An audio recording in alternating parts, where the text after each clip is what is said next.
Welcome, everyone. A good morning to you, a good afternoon, a good evening, wherever you are around the world. Happy Thursday, or indeed, perhaps even a happy early Friday. A special welcome to you if you've stayed up with us. We're really excited about today's webinar entitled Practical Challenges of Conducting Research with Impact, Examples from the Human Rights in Business Context. My name's Rob Vember. I'm a senior advisor with the Global Business School Network. We're proud to be hosting this webinar on our platform today. If it's your first time joining us and your first engagement with the Global Business School Network, just a really brief introduction of who we are. We were started 18 years ago within the International Finance Corporation, of course, a member of the World Bank Group. We are now a fully independent nonprofit organization. Our mission hasn't changed over the course of the last 18 years. We're all about improving management and entrepreneurial skills for the developing world. That's what we're all about. And so today's webinar in particular falls squarely in that realm of what we are here to do. We consist of almost 120 business schools now across more than 50 countries, across 6 continents, who are all geared towards that very important mission of improving management and entrepreneurial skills for the developing world. Thank you so much for joining us. I'm going to encourage you to, at the outset, please introduce yourselves in the chat. Let us know who you are, where you're from. We'll be happy to get a better sense of who you are as we introduce our panelists for today. Make use of that chat to introduce yourself, but also throughout the course of the webinar today, please, your questions and your comments, these things are always more fruitful the more you engage with the content and with the participants as well. We'll have a particular Q&A section towards the latter end, but our panelists will have full view of the chat bar throughout the course of the session. So right at the bottom here on Zoom, hello from Moscow. Hi, Barbara, who's already sent in. Please follow suit to let us know where exactly you're from. A reminder that today's session is being recorded. A recording will be made available within 24 to 48 hours following the completion of this session, together with any materials that the panelists wish to share with you. We'll also have a couple of polls or things to share with you during the course of the hour. So please, the more you engage, the absolute better your experience is going to be, and we appreciate it in advance. Let me move on and say hi to our panelists and welcome them onto screen. They can turn their cameras on and indeed share their screen if they have things to share. Sarah Kramer is first up, as I see her currently on my screen. She's a consultant at the Geneva Center for Business and Human Rights. And Dorothy Bowman-Pauly, who is the director for the Geneva Center for Business and Human Rights and research director for the Center for Business and Human Rights at the NY Stern School of Business. Thanks to you both for sharing the hour with us. I know it's a very busy time for all. We appreciate in advance all the insights that you'll be sharing. So Doro and Sarah, I hand over to you. Hi, Rob. Thank you. And hi, everyone. Such a nice introduction of you. And thank you to the GBSN team for preparing this event. The Geneva School of Economics and Management is a fairly new member to GBSN. And this is also the first webinar that we're doing together. And there's been a lot of webinars lately, but I'm particularly excited about this one because producing research that has impact and advances human rights in practice is so much core of our mission that I'm keen to share how we've approached this sometimes challenging vision. And I'm keen to hear from you, and I'm happy that Rob emphasized the interest of exchange here. And please use the chat function to send us questions throughout. We will leave enough time for that exchange in the end. And I'm keen to hear from you if you have reactions, thoughts, or your experiences to share in that quest for producing research that has a concrete impact. Initially, we prepared 2 polls because I'd love to have a slightly better sense of who is with us today. So the first question I have, how many of you are currently working on the in the broader business human rights sphere? Because of course, this is a field that drives the desire to produce impact. It's particularly pronounced, I would say, in that research field. So I can see the poll has come up. So please let us know, are you amongst our BHR colleagues, or is that not a field that you typically have engaged in the past? I saw Björn saying hello to everyone. I know he is a BHR colleague. So thanks for filling out that question. Our examples today. So there are actually 3/4 of you are from the BHR field. Our examples today are from that context. And you don't have to be from this field to relate to what we will be presenting to you, but it's helpful for me to understand how much you know about business human rights. So 3/4 of you are actually close colleagues from our field. Another question we have for you to understand your interest in this event is whether you're already part of an impact scholar community, because this is clearly a trending topic. There is growing interest, I would say, of management scholars to produce research with impact. And so I'd like to know if you're already part of an organization that promotes this. I know there's the Impact Scholar community led by Tima Bansal, for example. And so there are other networks out there that have a special focus on research with impact. And I think this is a trend and a growing community. So I'm grateful for your interest today, irrespective of whether you come from the business human rights field or generally from an interest that drives you to produce research with impact. Yes, about half of you are already parts of other organizations.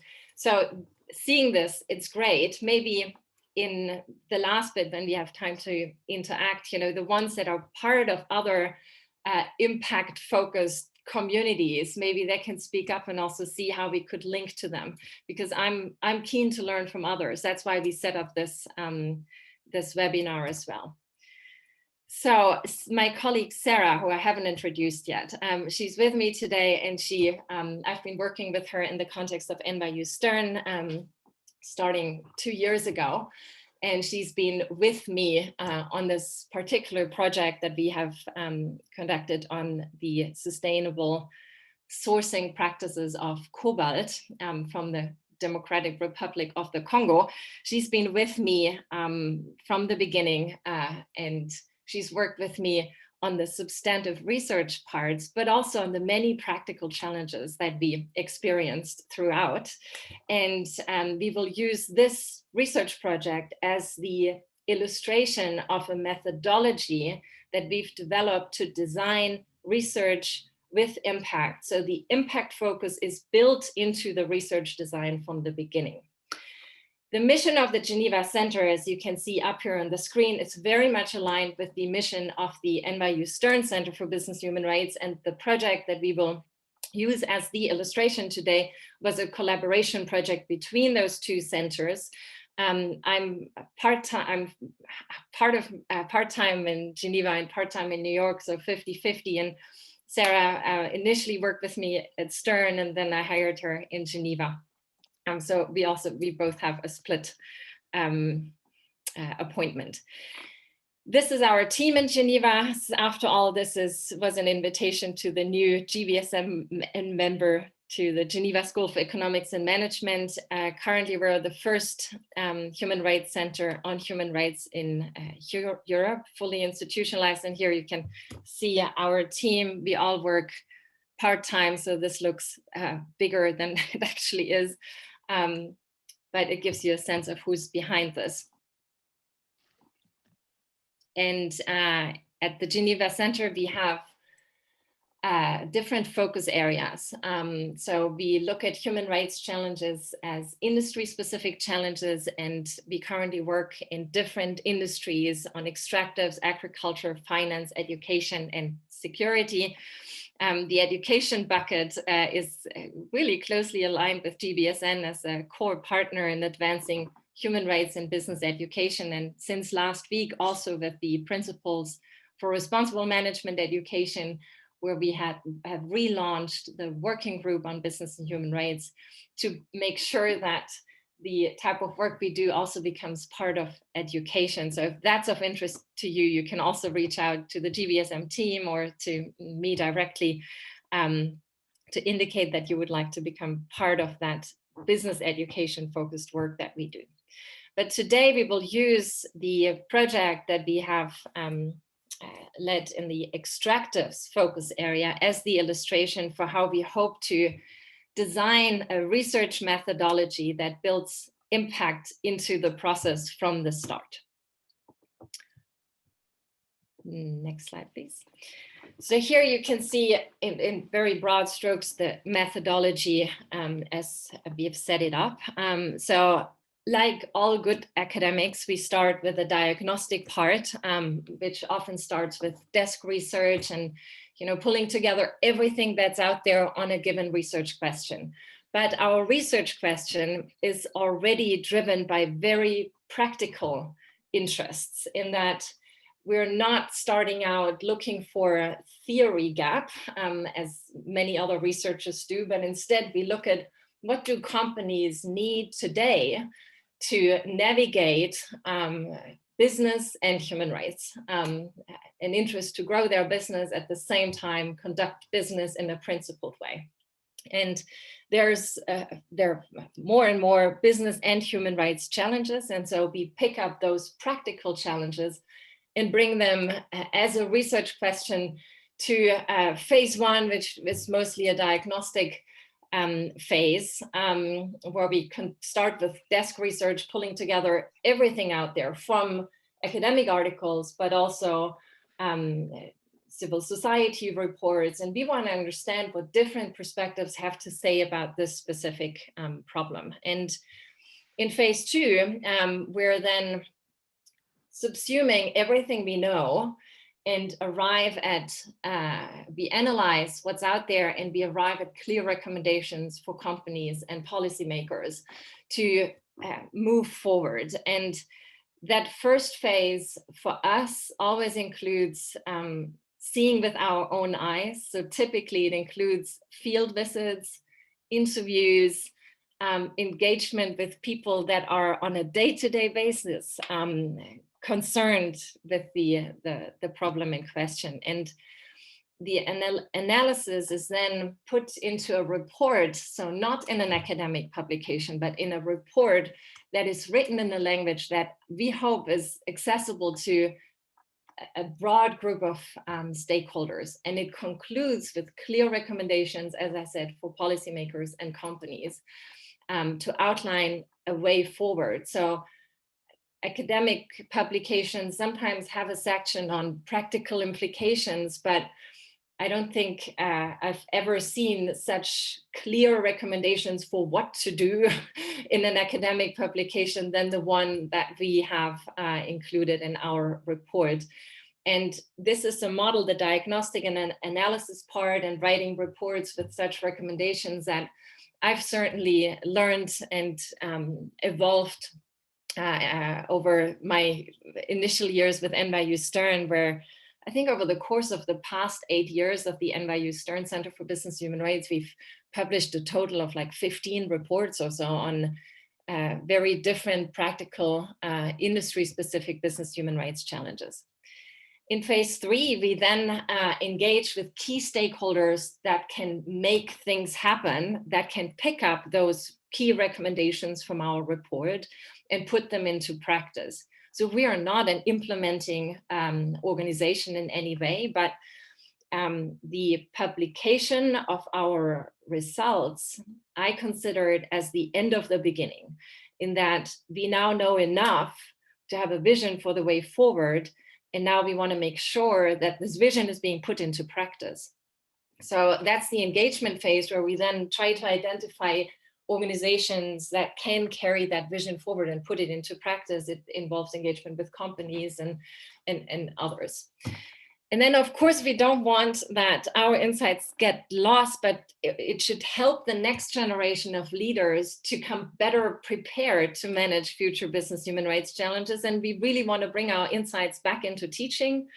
So it's important to us that every project is also translated into a teaching tool in the form of a specific case study that we write, or last year for the very first time, and with the help of GBSN, we drafted a micro simulation, and we'll get to that in a second. But now I want to use our work on Cobalt to illustrate those 4 phases, and I'll hand over to Sarah to walk you through those 4 phases and illustrate them with concrete actions in each phase. Thank you, Doral. In this part of our presentation, we would like to tell you a bit more about how we implemented the methodology in the extractives workstream, which in our case refers to responsible cobalt mining. Let me give you some background as to why we were interested in this topic in the first place. We were initially fascinated by the dichotomy between the transition to clean energy, with electric vehicles paving the way for a more sustainable future, and then the lesser known human cost of this transition, specifically in the battery supply chain. Consumers who are conscious and who are looking to minimize the harm their purchasing decisions have on the planet often are unaware of the human rights implications their purchasing decisions have thousands of miles away, and in this case, in Africa. That's because for the cobalt mining, because that's because 70% of global cobalt supply is recovery. The quest for, as we all are hearing it, building back better post-COVID, the Biden administration's climate plan, we see that this trend for renewable energy and the demand for electric vehicles is only accelerating. And all of these developments reinforce the timeliness of addressing human rights risks in the Congolese cobalt supply chain. And so we decided to make this field our focus area, or one of the focus areas at the center. Under the first leg of our research methodology, which is the diagnosis phase, as Dora explained, we conducted desk research throughout the summer of 2019 in New York City at NYU. Specifically, we went through hundreds of news articles, read local mining laws and decrees, international due diligence guidelines, hundreds of academic and non-academic reports, and investigative reports. We analyzed the data, identified the key players, identified certain pilot projects of importance in the cobalt supply chain. We conducted interviews with various stakeholders, such as representatives of civil society, industry alliances, and academics before heading to the field. In September 2019, and you can see it in the picture on the right-hand side, Dorothy flew to Lubumbashi in the DRC. And while she was there for 8 days, she visited 3 pilot projects that aimed to formalize the small-scale artisanal mining of cobalt. She interviewed over 30 stakeholders, local stakeholders, who are all listed in the final report we published. Now, this research project was a collaboration between our center, the Geneva Center for Business and Human Rights at the University of Geneva, and the Center for Business and Human Rights at NYU Stern School of Business, where Doro is also a research director. And the research trip part of the project was supported by the Global Battery Alliance, which is a sub-initiative of the World Economic Forum. In the analysis phase of this research, Doro drafted and I edited a preliminary situational analysis, which we then developed into a longer expert assessment that was published under the WEF white paper series. In this slide, you see the recommendations we made in our paper. We finalized this paper in June, but publishing with the WEF meant soliciting input from numerous parties. So our paper was sent to several industry players, civil society, and international organizations linked to the cobalt supply chain, who provided their comments. Following a very long editing process, the white paper was published in September 2020. Our paper describes the conditions at the 3 formalization projects that Dora visited. More importantly, based on our analysis of the data and our findings on the ground, our paper makes practical recommendations for a common set of standards to be developed and implemented effectively. And one of the recommendations that we made in the paper is the case for collective action. As in many contexts, the DRC cobalt mining context also poses challenges that are too great for any single actor to take on alone. We believe in multi-stakeholder platforms, and we believe that they can help pool and share knowledge and resources. And that leads me to my next slide, which is phase 3, engagement. While we call phase 3 the engagement phase of our methodology, we are actually engaging with stakeholders throughout all phases. We do this from the outset of our projects. To remember how we engaged at each step along the way, in the diagnosis phase, we interviewed and consulted various stakeholders. In phase 2, the analysis phase, we obtained comments on our white paper from various players linked to the Congolese cobalt supply chain. And phase 3 is where we engage with implementing organizations to promote our recommended path forward, while also communicating our message and recommendations through various media outlets. And here on this slide, you see a sample of those, some of the articles, op-eds, and blog posts that we have published right around the time that our web paper was also published, including Doro's piece on the Council on Foreign Relations in October 2020. The third one, you see Mike Posner, the director of NYU Stern Center for Business and Human Rights, his op-ed in Forbes from also October 2020, and he refers to our paper in this Forbes article, and then the piece Dora and I authored for the conversation in November of last year. We are also a part of one. Since the spring of 2020, we have been working with the Cobalt Action Partnership, which is a multi-stakeholder initiative that is part of the Global Battery Alliance, which is under the umbrella of the WEF. And through this partnership, we are working to raise awareness to arrive at a common standard for sourcing Congolese cobalt.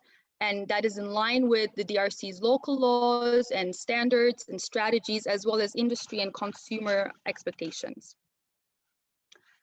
And now I come to phase 4, the teaching phase. Oops, sorry. We translate our work in phase 4 teaching. We translate our work from the first 3 phases into our teaching.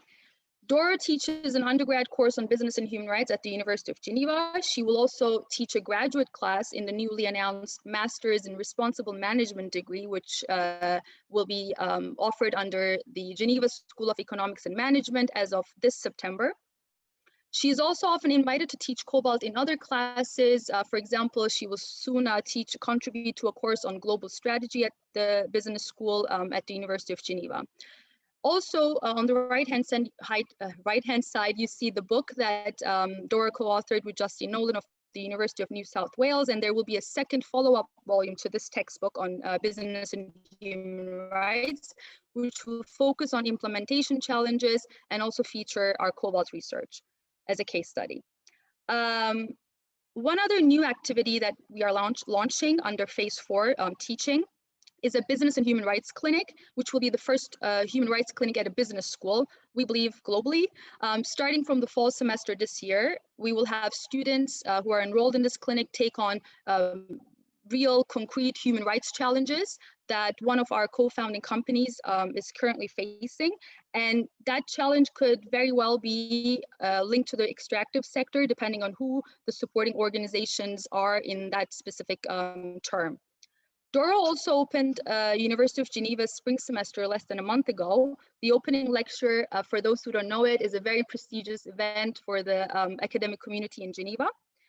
And this year, Dora gave an excellent and a very timely presentation on the challenge of human rights in business, where she touched upon our cobalt work stream. And if you're interested, you can watch that on UNIGAY's University of Geneva's YouTube channel, both in English and in French. Now, before I move on to the challenges of conducting research, or this research specifically, I want to mention 2 tools, which you can see on the slide. On the left side, you see the CAPSIM microsimulation we created. CAPSIM, as you may know, is a partner of the Global Business School Network, and we developed a case study through their simulation lab based on our learnings from this research project.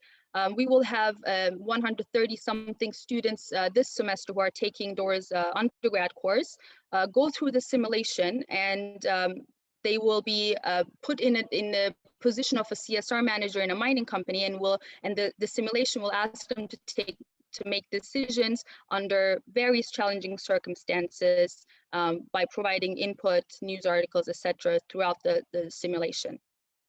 The second tool, which is the picture, the image in the middle, is the Cobalt Knowledge Hub. And this is a product of our cobalt research, this research that I'm right now explaining. And you can find that on our website, gcbhr.org.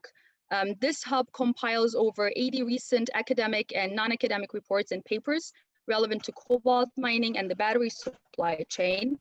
And we created the Knowledge Hub with the hopes that it would serve the wider research community and also to invite and facilitate further research on this specific topic.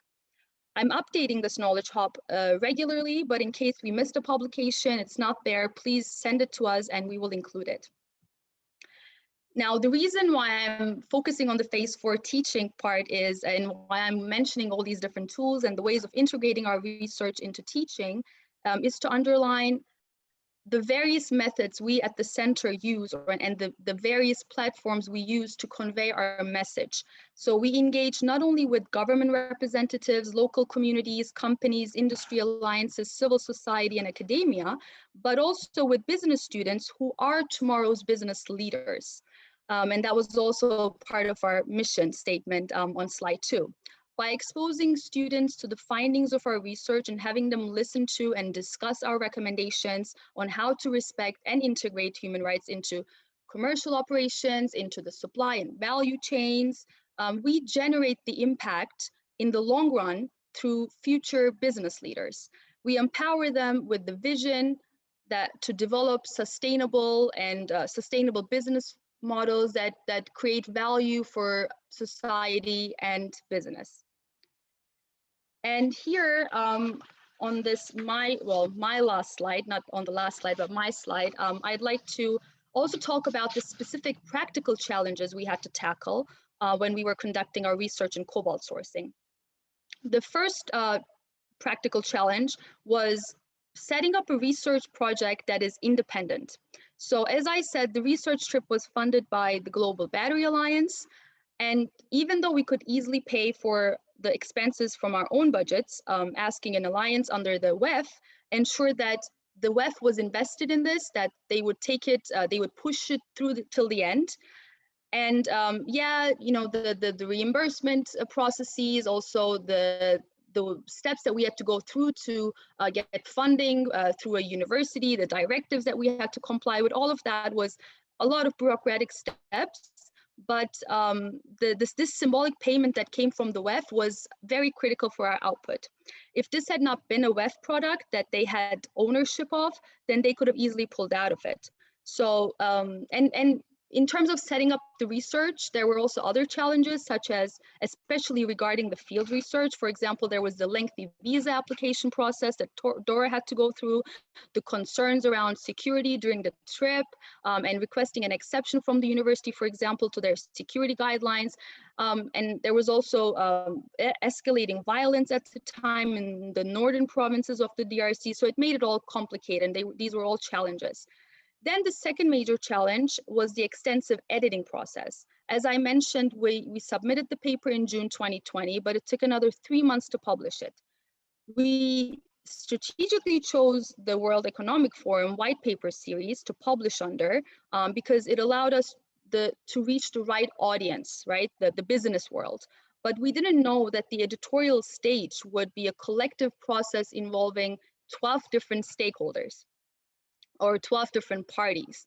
Obtaining and sifting through all the paragraphs of comments, which I did, was really tiring because it wasn't tiring because it's a lot of comments, but because they weren't necessarily substantive comments, they were also highly politicized. So with each set of input, we found ourselves, you know, defending our objective researcher position, and we were trying to prevent our paper from becoming a political output that served some party's agenda. But you cannot isolate yourself from such politics if you want to conduct research with impact. So it requires courage to go down this route. And I believe Dora can speak more to this. And finally, the third challenge that I want to mention is, or that we encountered, was the politics around multi-stakeholder initiatives. We believe that the most legitimate way to ensure the uptake of our recommendations was an MSI process. So we pushed through the GBA, the Global Battery Alliance, to create a sub-initiative, which I mentioned briefly, the CAP, the Cobalt Action Partnership. But engaging in an MSI to advance our recommendations was also the peak of politics for us. Just to give you an idea, it took us 6 months of energy and time and, you know, weekly meetings to even get to the starting point of agreeing on a common vision, which I'm still sometimes not convinced has happened. The partnership's goal is to identify a common set of standards for the responsible sourcing of cobalt from artisanal mines in the DRC. Yet, still today, we see there are forces in our group that prefer to have a more relaxed version of standards. They call it a continuous improvement ESG framework, which of course would take longer to achieve, but that is also in the interest of some of the partners. And we are also aware that MSIs receive a lot of criticism nowadays, and we certainly don't want to be a part of a group, an initiative that just creates a facade of responsible business conduct. We are committed to creating our impact through our engagement in groups of other committed players. And our ultimate goal is to support the process that will eventually improve the working and living conditions for artisanal miners and local mining communities. So with that, I'll hand it back over to Doro to talk about the agriculture work stream and how we are adjusting our methodology, given that we are all still going through a pandemic.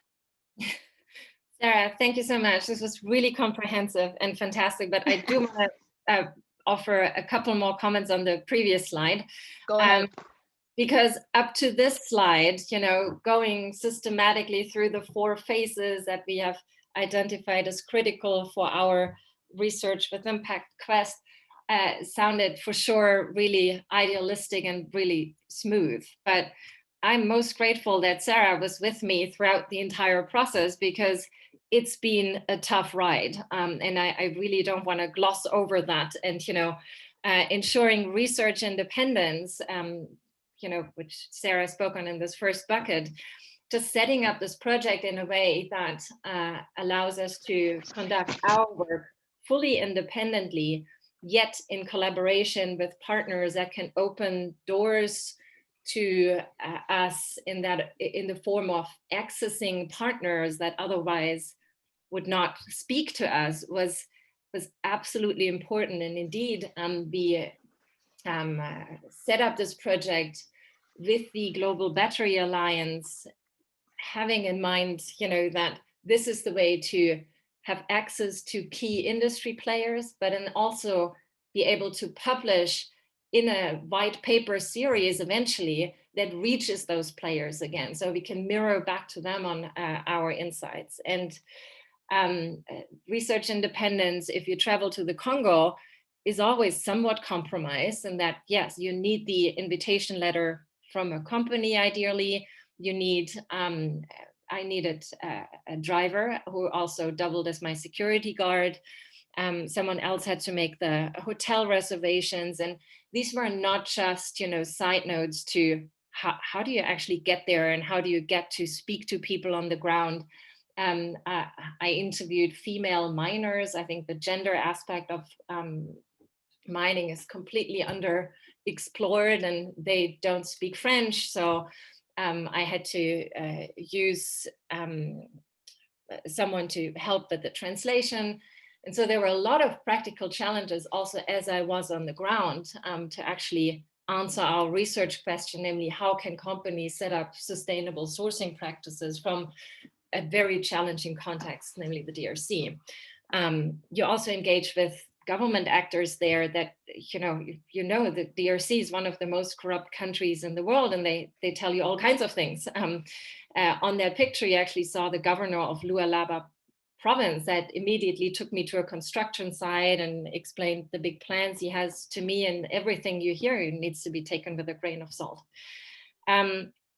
Indeed, the engagement with the World Economic Forum then in the publication phase turned out to be particularly complicated, because as they saw our work that is also critical of companies and member companies, they felt they need to send this out to 12 organizations, indeed, to get their input. And including companies. Yeah, including companies, to let us figure out how to reconcile completely irreconcilable perspectives, because many of them were truly political. Yet we held on to our idea to publish with the WEF, because that guaranteed us the platform to companies that we really wanted to reach, but it was painful. So, and then yes, the engagement phase I mean, I'm proud that we got the Global Battery Alliance with many others, and I hope the study that we did contributed to a tipping point to get this Global Battery Alliance that was not known as the most dynamic organization to a point that it created a sub-initiative on cobalt, namely the Cobalt Action Partnership, that picked up our main recommendation from the report, namely that we as a multi-stakeholder group need to define one common standard for artisanally mined cobalt from the DRC. So that focus area has been picked up, and now, of course, multi-stakeholder processes are often messy, and we're in the middle of it. And we're trying to focus the group on the development of a standard. And it's been incredibly time intensive for the past 8 months. I spend about a day per week on just that activity. And of course, I do not get any academic credit for that. But I believe this is, the best use of our academic insights. So this said, indeed, I want to just briefly comment on our work in the agriculture sector, where we try to replicate our model, which of course during times of a pandemic is not so easy, because we do have to compromise to a certain degree on the priority we have, namely seeing with our own eyes. Nobody can travel right now. And we've set up a new project to investigate the medium and long-term impacts of COVID on migrant workers in the Indian sugar and coffee supply chain. And this was a research question put to us by a company that pointed out that they are not the only ones interested in this, but the entire industry is interested in that. They want independent research to be done on this question.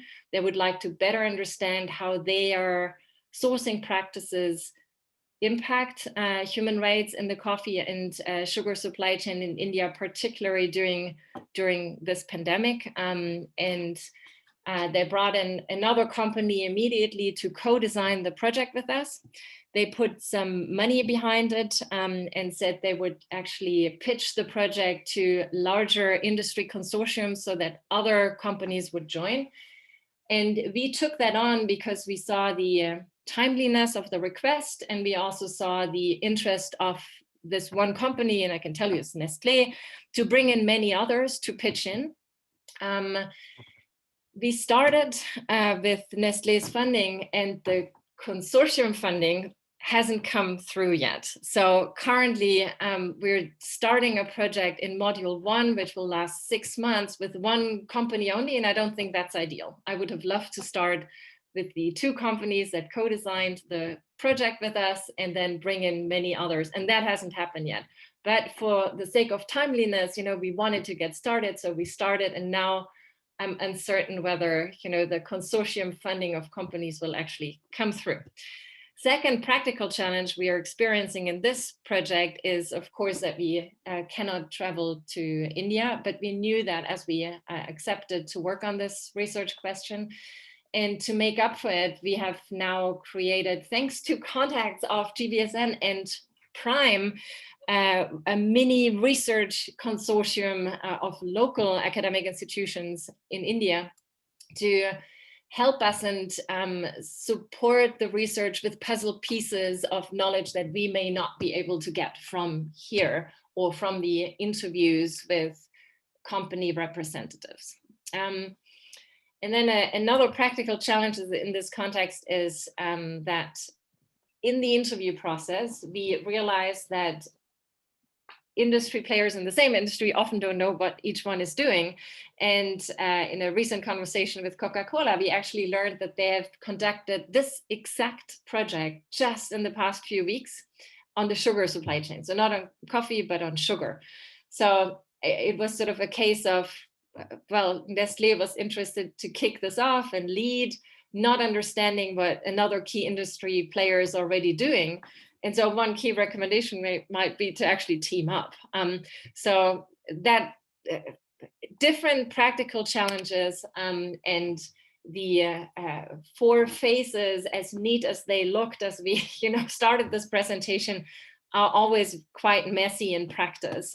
But creating what some called a playbook for research that has an impact focus built into the process from the outset, I think is something that particularly researchers in the business human rights field should consider.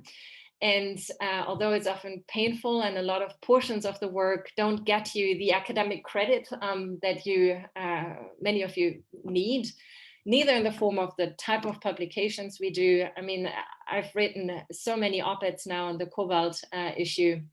And of course, this is not an academic publication, and it doesn't count towards your promotion, for example, in the academic system.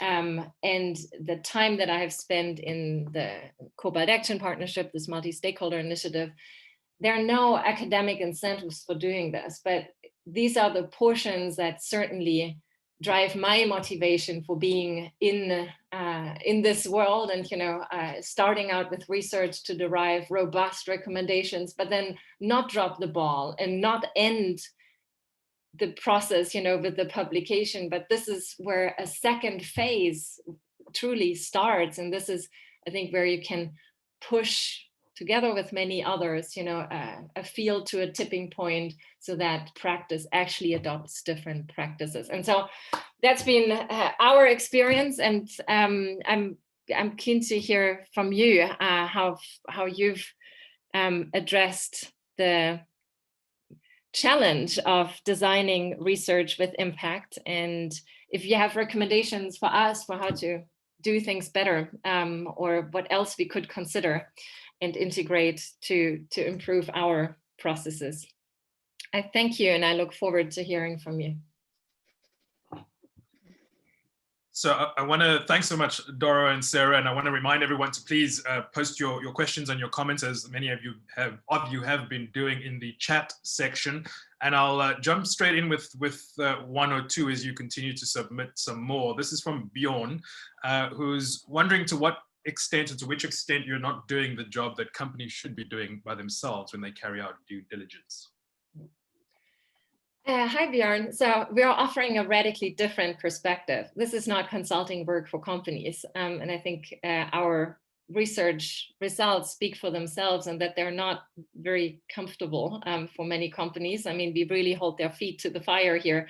So we want to empower them, the companies, but we also challenge them. So the notion that companies should conduct human rights due diligence is great, but what does human rights due diligence actually mean if you're a company in need of cobalt is really unclear. And so how can we make human rights due diligence move beyond going through the moves of we have a policy and we look into our supply chain, which is all nice and good, but what should be the common industry standards is a process which I think we can't just skip over with the human rights due diligence requirement. And for this, I think we can provide substantive input through our observations from the ground and through our engagement in a multi-stakeholder process that can legitimately set such substantive standards beyond the procedural human rights due diligence requirements. So we're not doing the job that companies should be doing, but I would say we get them to a point to engage in a process that can then define substantive standards that can be measured and to which companies can be held to account. And this is an element that is needed for making human rights due diligence requirements meaningful in any way. And I would add that we're not there to audit the project. We're not there to look at what are the risks to the business. That's what a human rights due diligence consultant would do. We're there to see what are the human rights issues, what are the systemic issues, and how can we, improve these. This is an expert, independent expert assessment, and not, looking from a business angle. Yeah, in the context. So how would you then? Mm-hmm. No, go ahead, Dora. Go ahead. In the context of the projects that we had access to in the DRC, the question was not how well are they performing. I wanted to know, is the idea of formalization a viable path forward to make mining operations safe and sustainable from the DRC? And can the formalization approach developed by some companies be scaled and replicated? So can that become the foundation, or can they deliver insights for the development of a concrete industry standard? It gets very technical. The question, for example, is, do we allow tunnels on these mining sites? And how deep should those tunnels be? And for that, this is what makes human rights due diligence measurable. You can measure the depth of a tunnel, 10 meters, 30 meters, what is considered safe? So these are the aspects that need to be brought up and then discussed in a multi-stakeholder context. And just, it really goes far beyond a rather superficial, we conducted human rights due diligence claim of companies. Instead, they would have a standard where they say, on our mine sites, we have no children because of those measures, we have no tunnels because of that decision, et cetera, et cetera. And that makes it concrete what human rights due diligence means. You've definitely touched on some of this since the question's been posed, but perhaps you'd like to expand a little from Chris Yankee from the International Business Department at the University of South Carolina. Can you please give examples of the data you collected and analyzed, qualitative versus interviews, or rather via interviews, findings from your literature reviews, surveys of stakeholders, etc.? Sarah, do you want to answer first, or should I go first? Go first and I'll add. Yeah. So in the first phase, we pulled together anything that was available publicly, and the Knowledge Hub that Sarah created actually invites others to use the same material and add to our collection of material. So we wanted to publish the pooled resources that we use to learn about this issue, to facilitate access for other researchers to come in and look at this challenge as well.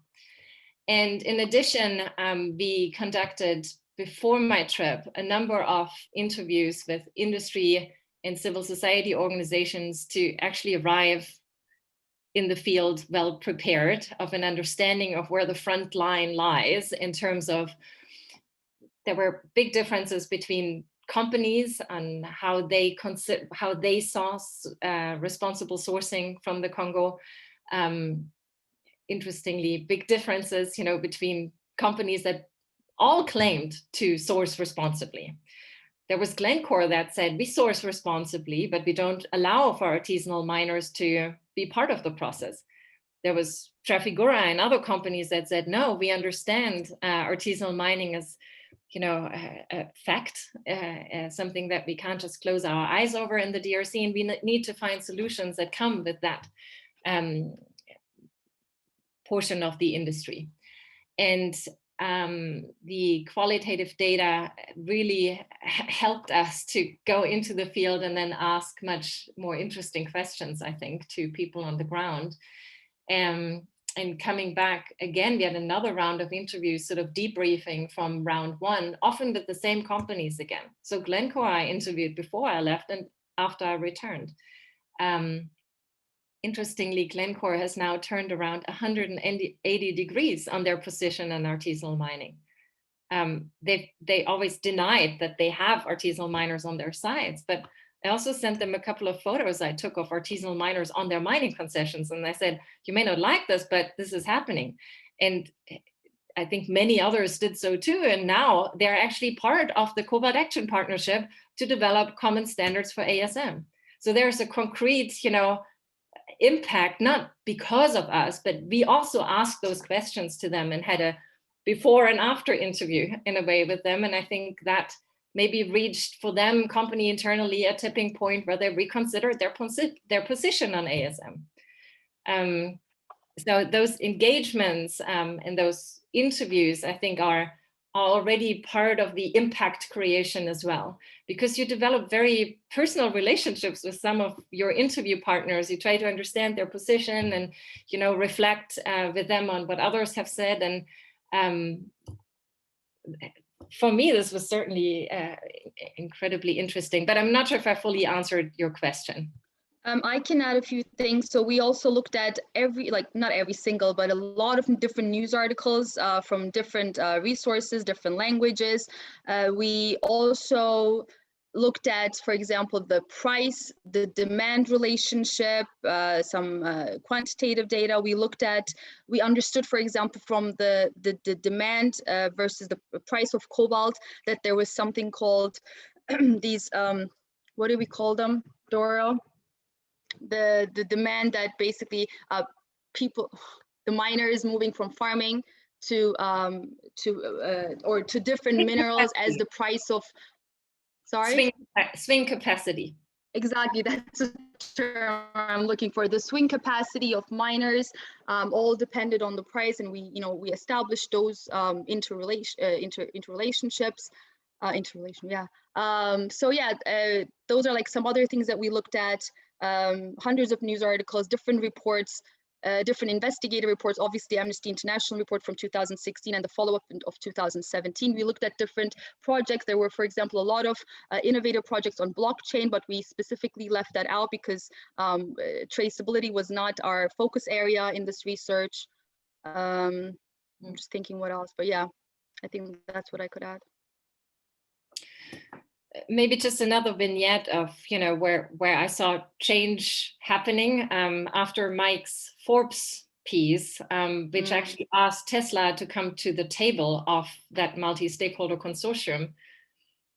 Tesla is now part of the Cobalt Action Partnership through an intermediary, but they're there. So calling out companies that should join, to come to the table and figure out what a common standard for sourcing from artisanal mine sites in the DRC should look like. Sometimes it works and they actually then come on board. So I want to read another comment that's come through from Chris, following on from that question. It says, there's good news on the challenge of doing impact-related work as a trade-off or substitute to publication that most academics need as a required part of the job. More journals are either created to give empirical work like this an outlet, or an increasingly welcoming of this kind of work. The AOM Discoveries is an example of the first. Strategic Management Journal and Management Science are examples of the latter. Top quality journals that are increasingly looking for rigorous case studies that do not have to be motivated by the normal theory testing approach. Thanks again to Chris. And there's a question that's come through from the Q&A along similar lines from Mohammed Akbari, who says, quite impressive and critically needed work. Bravo for doing research that is much needed and relates to the real world needs. It's unfortunate that such a work is not given academic credit. What is the rationale for this, that it's not a referred publication? I think Chris, whose comment you read before, I think answers this partly in that I also think academic publications are changing and there's a growing interest in the type of work that we do. I occasionally still, prepare our insights for academic contributions. But it's a question of time resources. I mean, all of you publish in academic journals know that this is hard work. And I can tell you the work that we do is hard work too, and doing both is just often not possible. But I wish I'd have colleagues that would like to partner with me and I could provide them with the empirical data from our work, and then they do the academic publication framing to it. So I would be absolutely open to that, because I would also love to contribute to the academic debate. So it's not something that I don't want to do. It's just I don't have the time resources to do that on top of everything else. So if there's someone on this webinar motivated to use our empirical insights or the WEF white paper as the foundation for an academic publication, I would love to support this. And I do think the academic publications are also changing. They have greater interests, in the type of work that we do. But of course, change is slow, and we cannot wait for this to happen. So in the meantime, we will self-publish our work in the form of reports and write publicly about our research insights in the form of op-eds, etc., because we've also seen it being really impactful in the context of the NYU Stern work. Some of you may be familiar with the work I've done on the garment industry in Bangladesh, which is based on 3 reports, and then Ethiopia.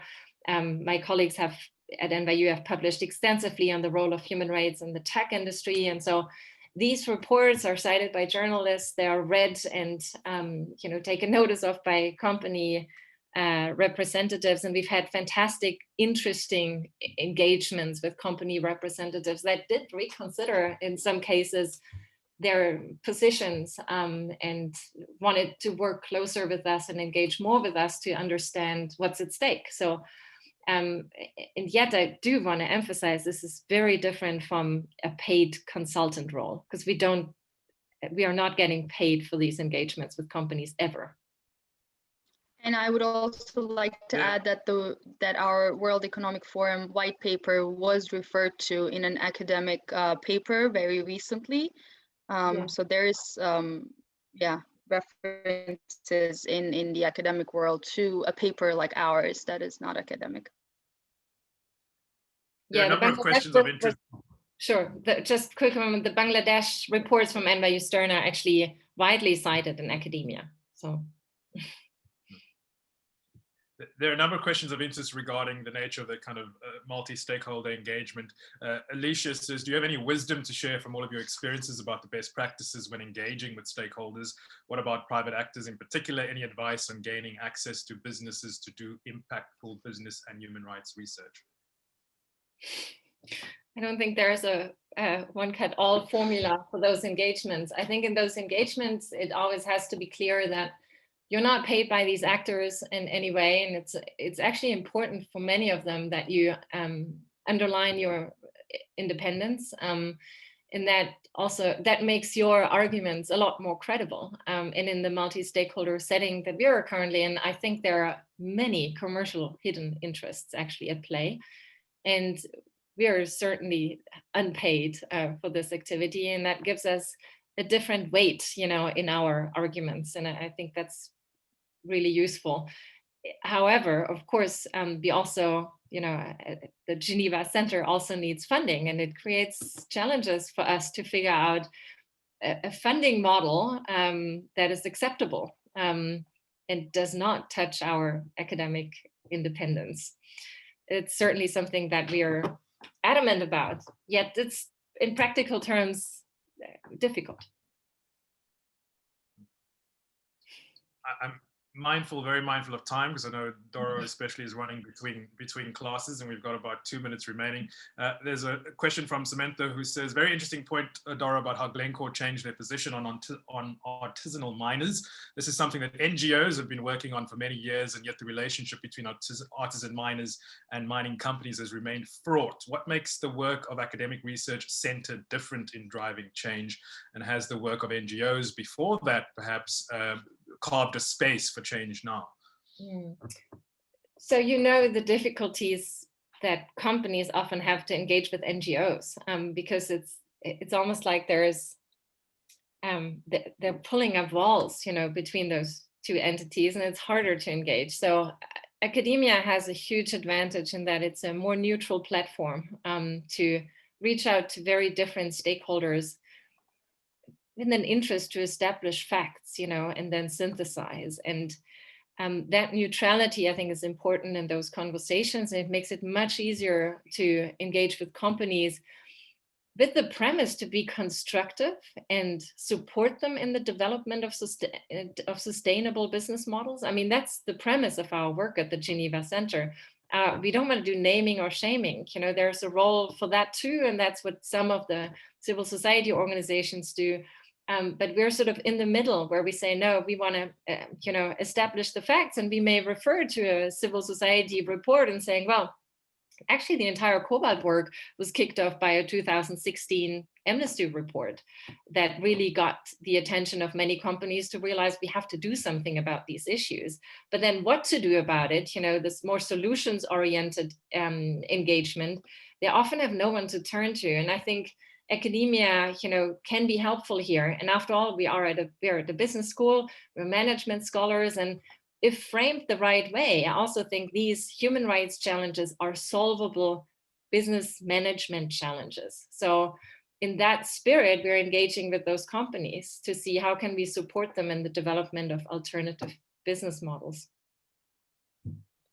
And I want to end with Barbara's comment, which is available for you all to see in the chat, regarding making better use of these business schools, and in particular the GBSN network. And I acknowledge your comment, Barbara, especially because Dan, our CEO, is tuned in, and certainly something for all of us to consider. Also, to point you to these discussion points, I'm fairly certain Sarah and Dora will be grateful if you connect with them regarding further thoughts around these particular 2 points of discussion that currently are on your screen. We'll make sure that we include all of their contact details, including these LinkedIn links, on the follow-up email that will follow the conclusion of this webinar. As I said, give it a couple of hours. We'll make sure that this very recording will be made available to you as well.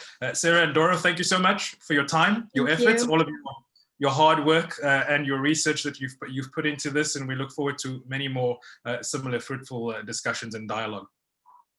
Thank you so much, Robin. Thank you, everyone.